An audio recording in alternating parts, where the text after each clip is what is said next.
بالا. ترابی توپو برداشته و حرکت میکنه. ترابی خودش یه بازیکن از پیش رو برمیداره. دومی هم همینطور شوت میزنه یا پاس میده. دانیالو پیدا میکنه، ارسالش رو به جلو، اینم گل دوم. آفسایدی هم در کار نیست و پاس عالیه.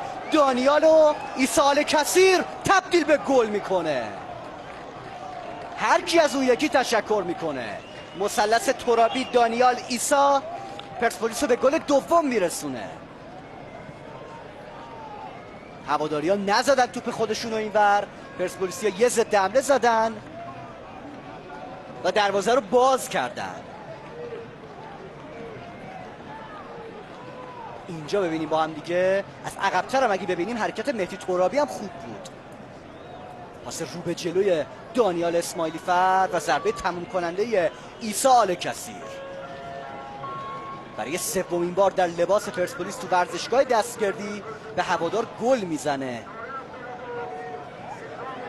اینجا هم یه مقدار توپی که دانیال گرفت